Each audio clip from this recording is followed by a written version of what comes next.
Brought to you by .com. You can find me on the internet. Turn this up.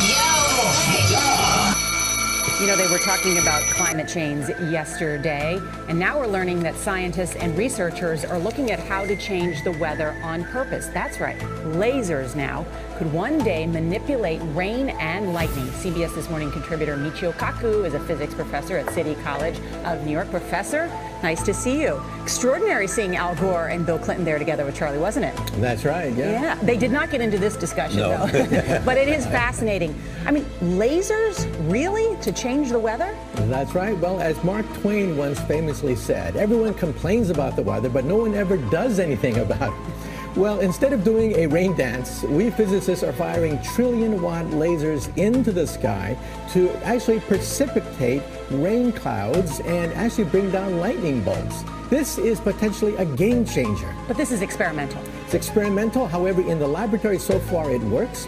When you have water vapor and you have dust particles or ice crystals, you can precipitate rain.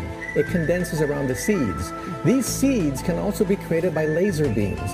By firing trillion-watt lasers, you rip apart the electrons, creating what are called ions, and these ions act like seeds, like dust particles, bringing down rain and even lightning. Go ahead. Well, this fascinates me in part because, too, I remember reading the stories that China had used this during the Olympics, that the USSR had used this after Chernobyl to create rain clouds. I mean, did those really work then?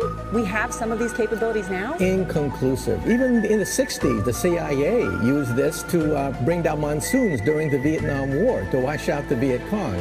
Governments have been playing with this thing. Alleged to. Alleged to, right. Yeah. Now, we realize that for decades now, these governments have been alleged to have experimented with weather control, but nothing conclusive. This time we're bringing in the laws of physics rather than simply waving our hands and uttering mumbo jumbo. We're actually using trillion-watt lasers now. And in the laboratory, sure enough, they precipitate rain out of water vapor. Sure enough, you can actually bring down electricity down the beam. So what does it mean for drought areas that need to have rain for crops, and if they don't have them, there's the consequences of famine? Well, the bad news is if it's a clear blue sky, it's not going to do anything at all because it only takes water vapor that's already in the air and condenses it. However, for floods, for agriculture, farmers, for people planning wedding parties, football games, you name it, outdoor events and agriculture and flooding and even hurricanes, all of them could be subject to weather modification. Incredibly interesting, Professor Michio Kaku. Thank you so much.